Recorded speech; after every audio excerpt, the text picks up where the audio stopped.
Então, boa tarde. Boa tarde. Antes de mais, talvez começar por agradecer aos presentes por se terem deslocado aqui para nos ouvir falar sobre literacia em saúde, mais especificamente em saúde mental. Contextualizando um pouco, acho que todos sabem, nomeadamente o colega João, que isto surge na esteira do Dia Mundial da Saúde. Pela primeira vez que eu me lembro, a Escola da Saúde resolveu comemorar de alguma forma ou dar algum significado mais visível a este dia, e é nesse sentido que surgiu esta semana convida e aberta da Semana da Saúde. Já agora está ali a diretora da escola, a nossa colega, mas dizer também dar-vos parabéns, é verdade, não foi a única, houve um grupo envolvido, mas estou à vontade para dar-vos parabéns e dizer que estas iniciativas são bem-vindas e são muito importantes para a nossa escola, para a divulgar, para mostrar aquilo que fazemos.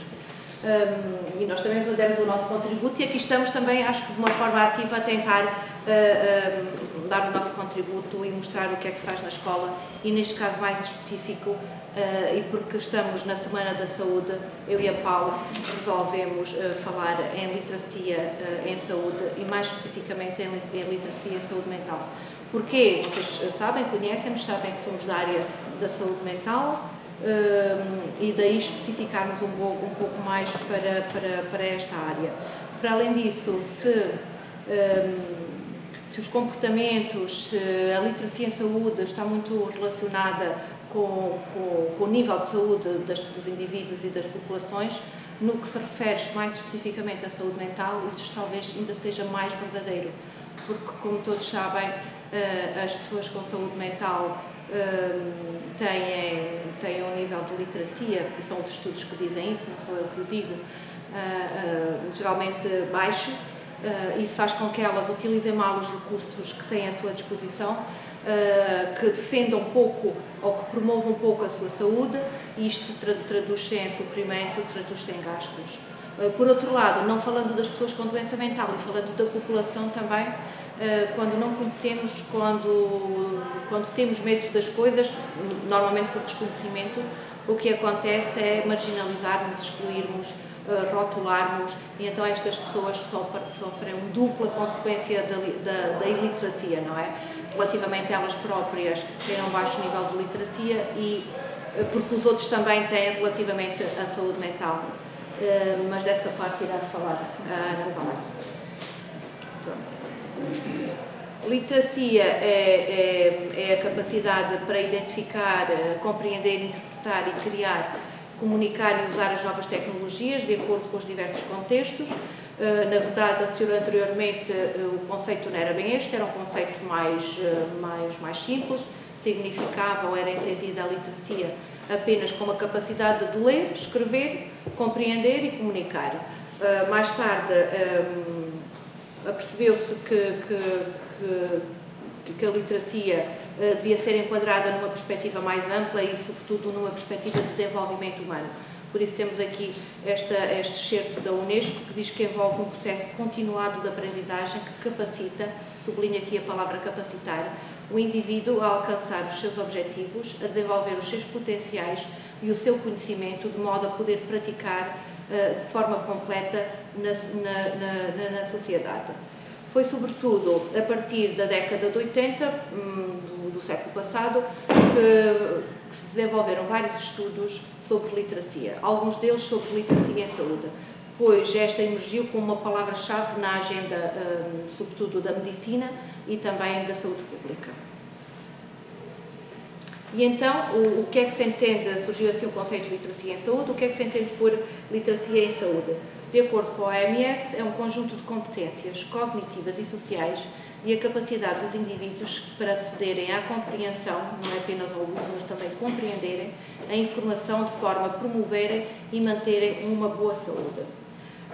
Neste conceito inclui-se a capacidade para tomar decisões estas fundamentadas no decurso do dia-a-dia, em casa, na comunidade, no local de trabalho, na utilização, na forma como utilizamos os serviços de saúde, no mercado e até mesmo da nossa capacidade de intervir no contexto político.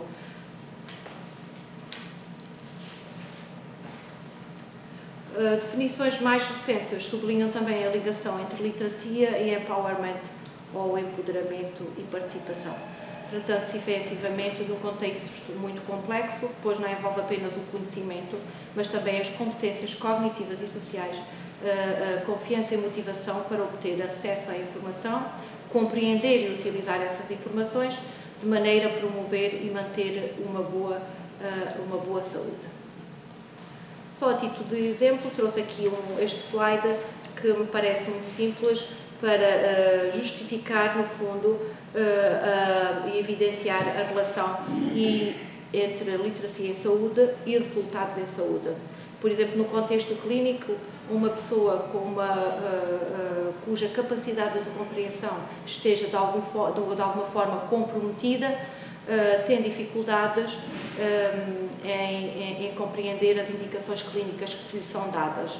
Basta pensarmos um pouco, podemos pensar nas populações mais vulneráveis, estou-me a lembrar agora de algumas pessoas com doença mental, ou também de certos idosos, que é o que nós temos mais no nosso contexto clínico. Se eles não compreendem ou se têm dificuldade de perceber por várias incapacidades, uma delas a iliteracia ou a literacia muito baixa, as indicações que são dadas depois mais tarde terão dificuldade em fazer uma autogestão do seu regime terapêutico, em adotar comportamentos preventivos, salutogénicos e por aí adiante, como vocês os estão presentes sabem. Por outro lado, a capacidade de comunicar com o clínico, seja ele o médico, o enfermeiro ou outro profissional, de expor as suas queixas, os seus sintomas, de os enquadrar ao longo do tempo, também faz com que o diagnóstico possa ser de alguma maneira alterado ou não tão adequado. Portanto, isto só para dar exemplo de como um baixo nível de literacia pode efetivamente influenciar os resultados em termos de saúde. Segundo esta autora, existem três níveis ou três tipos de literacia. A literacia funcional, que é aquela mais básica, mais simples. Por outro lado, a literacia interativa ou comunicativa e ainda a literacia crítica. No que respeita à literacia funcional, é aquela que corresponde a competências básicas, como eu disse, embora não gosto muito da palavra básico, pelo menos suficientes para ler, escrever e permitir um funcionamento efetivo nas situações do dia-a-dia. Um exemplo deste tipo de literacia é o de compreender a forma de tomar a medicação. É-nos dito que deve tomar X fármaco de X em X horas e com aquela dosagem, e a pessoa, através do guia clínico, do guia farmacológico, consegue efetivamente responder a essa prescrição. Por outro lado, uma literacia interativa já pressupõe aptidões um pouco mais avançadas, que em conjunto com as aptidões sociais podem ser usadas no dia-a-dia para captar informação e significados a partir de diferentes formas de comunicar e aplicar nova informação a circunstâncias novas. Não basta compreender aquilo que tem à frente, ler, compreender, mas também atribuir significado e cruzar algumas das informações. Um exemplo deste tipo de literacia será o construir uma dieta equilibrada e variada a partir da roda dos alimentos. Portanto, tem que saber também não apenas ler e compreender quais são os alimentos que estão na roda, mas também interpretá-los e a partir daí tomar decisões, as tais decisões fundamentadas. Por seu turno, a literacia crítica já pressupõe competências ainda mais avançadas. A literacia crítica ainda não está muito estudada, apesar de haver numerosos investigadores que se dedicam à causa da literacia em saúde, mas ela pressupõe competências cognitivas mais avançadas, conjuntamente também com as aptidões sociais, pode ser aplicada para analisar criticamente, agora já entramos no nível da análise, a informação e usar essa informação para exercer maior controlo sobre os acontecimentos e situações da vida. Um exemplo é um casal que vai realizar o teste de VIH, antes de deixar de usar o preservativo e saber efetivamente como e porquê, em que circunstância e depois do que suspender essa utilização do preservativo. Juntando mais tarde um pouco uma outra autora, Mancuso, juntando toda a informação e a pesquisa que havia sobre o tema, cria um conceito de literacia em saúde que define como o processo que evolui ao longo da vida do indivíduo e que engloba os atributos capacidades ou capacitação, compreensão e comunicação. São os três elementos fundamentais deste conceito de literacia. Por sua vez, os resultados dependem do indivíduo ter atingido ou não um nível adequado de literacia em saúde e também do potencial que ele tem para influenciar outros indivíduos e a sociedade. Portanto, temos aqui um conceito mais abrangente e também mais ao nível da capacitação social e comunitária. Comparativamente com os estudos anteriores, a definição criada por Mancuso apresenta um estudo mais aprofundado dos antecedentes, atributos e consequências, comparativamente com os conceitos anteriores. E contempla a vertente social comunitária, sendo, portanto, mais completa e inclusiva do que o conceito da autora, de outros autores. Ainda este slide e estas consequências relativamente a um baixo nível ou grau de literacia também são de Mancuso e segundo esta autora, as consequências no campo da literacia em saúde vão depender do grau de literacia.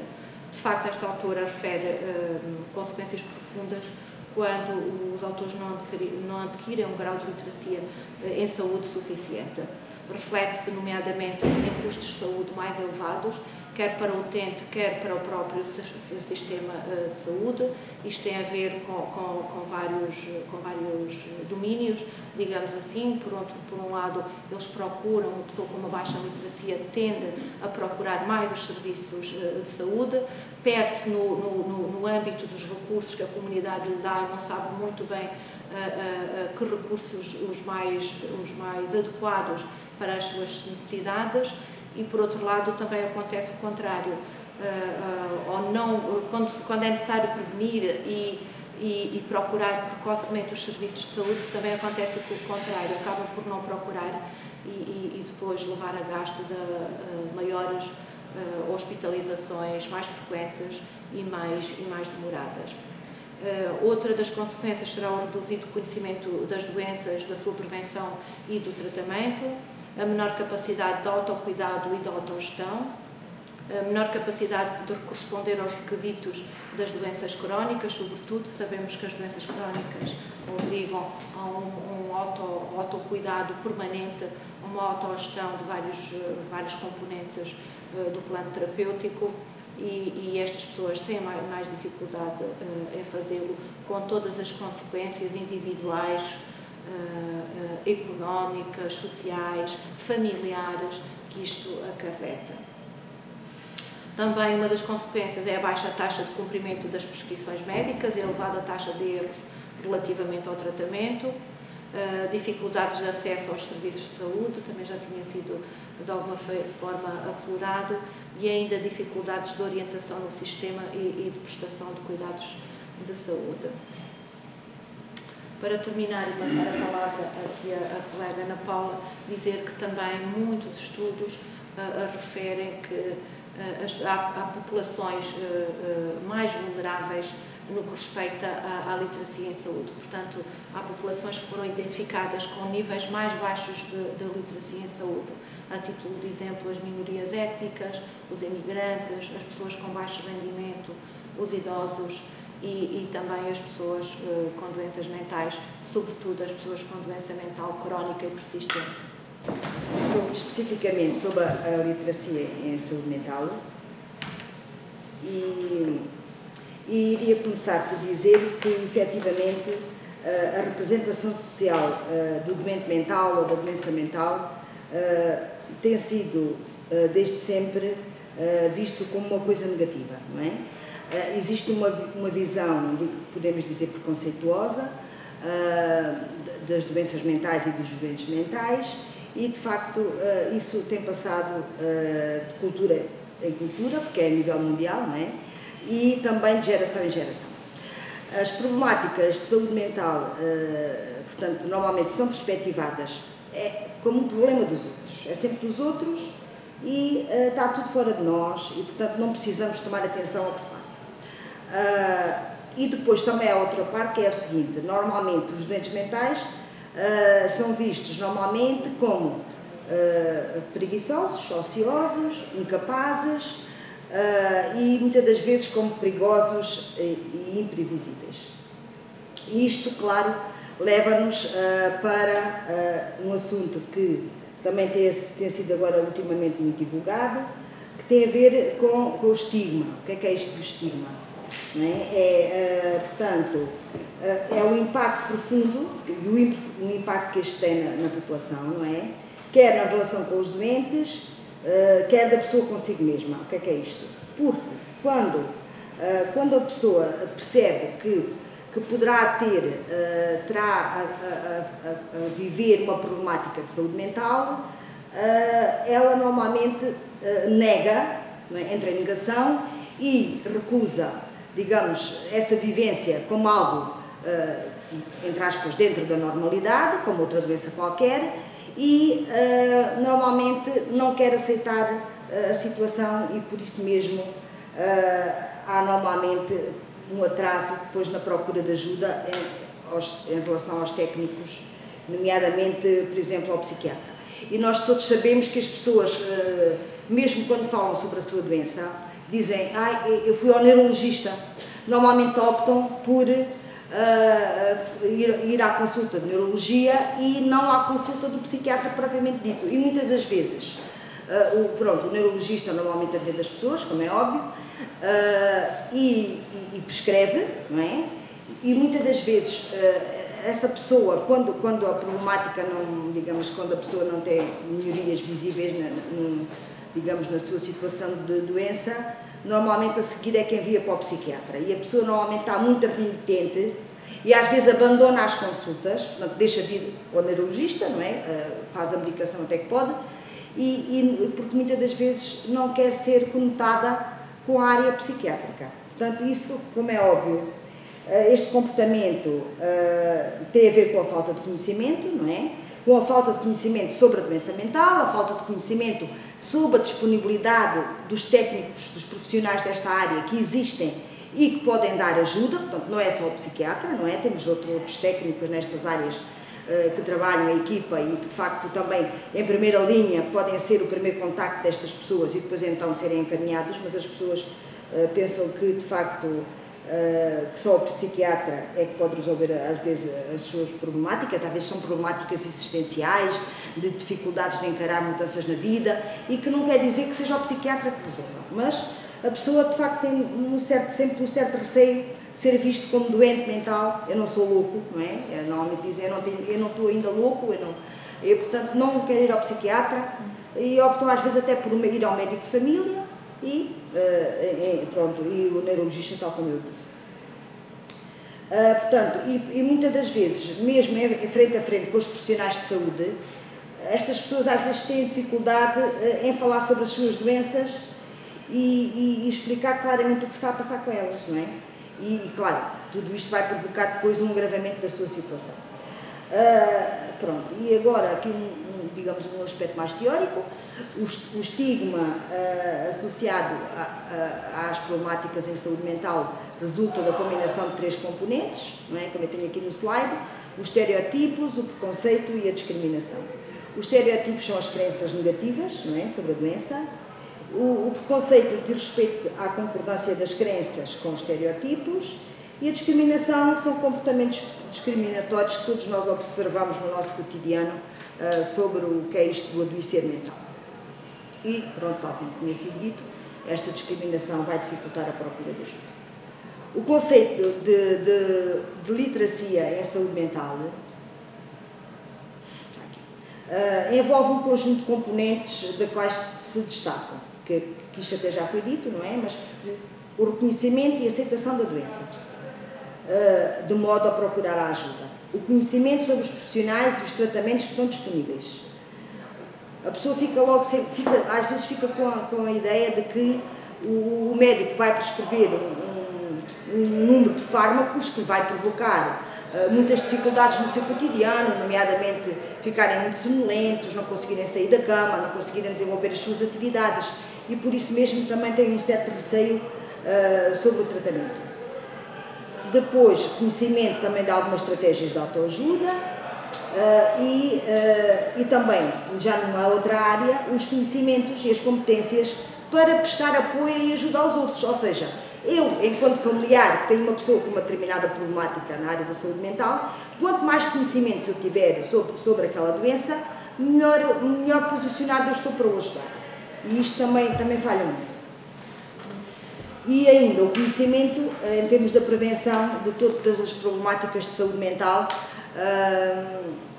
e que neste momento já nos meios de comunicação social nós já estamos a assistir a algum trabalho a este nível, mas que ainda não é muito efetivo e assistido.